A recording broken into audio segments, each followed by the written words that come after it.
The next progression we're going to be talking about is our split squat progression. Here we are primarily focusing on strengthening the quadriceps and the glutes. While we do so, we are working on stretching out the opposite hip flexor, so the hip flexor of the leg that is behind us. And our main goal here is to reduce or eliminate any bilateral deficit that our clients might have to make sure that we have equal strength from left side to right side. We start this movement by utilizing a bodyweight split squat. What we want is a nice generous step forward, generous step backwards, so that at the very bottom of the movement, we are creating a 90-90 bend at the very bottom. So 90-degree bend at our front leg, 90-degree bend at our back leg. From a lateral view, what we see is that hip directly, or our knee directly underneath the hip, creating that nice 90-degree bend. Just like this. Nice, tall torso, shoulders back, chest proud, core tight. Okay, what I'm focusing on is keeping 60 to 70% of my weight in my front foot, evenly weighted through that front foot. So as I step forward, a slight lean to put 60-70% of my weight in this front leg. And again, evenly weighting that foot from my heel to my big toe to my pinky toe. On my back foot, I am focusing on keeping that weight on the ball of my foot and using it for balance, not to push or propel me upward. Okay? What are we looking for as trainers is any imbalances, okay? That loss of balance up top usually means that we are not functioning properly through our core. Any sort of rotation, or that hip sliding, dropping to the side, okay? That would be some work that we need to deal with at the glutes. We're also going to be watching for making sure that knee doesn't come in. That can come from weak glutes or potentially from the arch of that foot inverting at that ankle joint. Okay, so we want to make sure we're paying attention to those areas, make sure we're watching for what is causing the problems within that exercise. And again, as I mentioned, we are going to start with a body weight split squat, which I've just demonstrated a few times.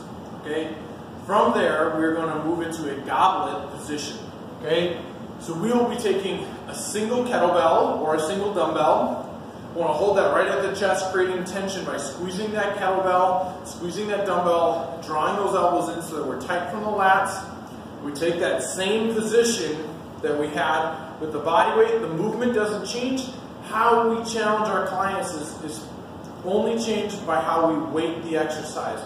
The exercise itself does not change. So 60-70% of my weight, slight forward lean, abs engaged, drive up through that heel of that front foot, nice and tall. Again, we start with this goblet position. One, easiest to handle. Two, it creates some anterior core stability, which a lot of our clients are going to need. This helps prevent any flexion or extension of that lumbar spine.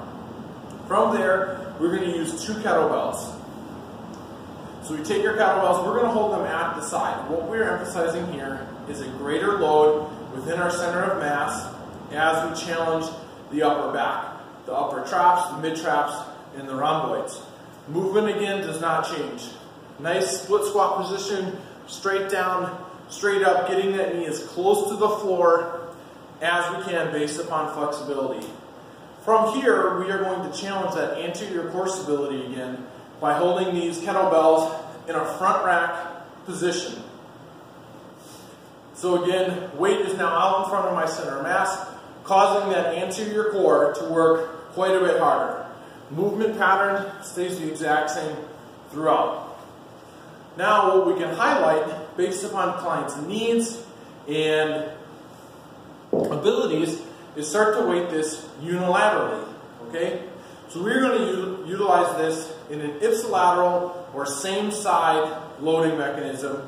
So we start to challenge more of the obliques, which are going to prevent any flexion extension from a lateral perspective.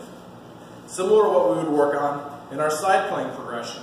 So ipsilateral means weight on the same side, moving straight down, straight up, challenging the arm, the shoulder, upper back of that arm holding onto the weight, and then opposite side of our obliques. Okay? From there, we're going to work more contralaterally, weight in the opposite hand of that front foot.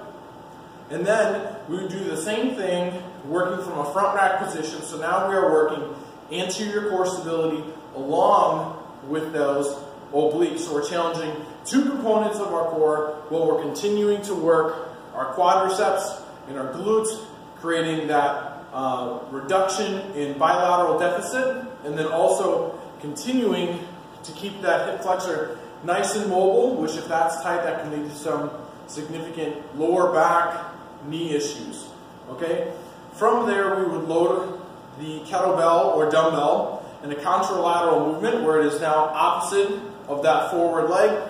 Again, working anterior core stability and lateral core stability. From there, we would go ahead and start to add in some rotation. So what we are going to do here is rotate towards that forward leg. We're going to do this in a very segmented movement. Okay?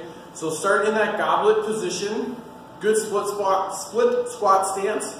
We're going to move straight down, step 1, rotate for step 2, bring it back for step 3, up top for 4. We want to start nice and easy, okay? Segment the movement so that our clients can really control and own the movement. As your clients progress, you can make this more one continuous movement as they get better at the movement. But we want to preach safety first, make sure that they're taking their time, understanding proper stabilization, proper movement patterns. For the most advanced people, most advanced clients that we have, we can utilize a barbell for some split squats. This would be reserved for our highest level clients. More than likely they're trying to gain some strength and hypertrophy by utilizing the barbell. First position, we're going to keep it within our center of mass. So that means we're going to hold this barbell, across that upper back. Best to use this from a squat rack. But again, movement pattern doesn't change. Slight forward lean, 60-70% of our weight on that front foot. Straight down, straight up for the given number of reps. We can change that and go from a front rack position here where we challenge more anterior core and a little bit more quadricep as well, putting that weight in front of our center of mass. And that is our final progression with the split squat.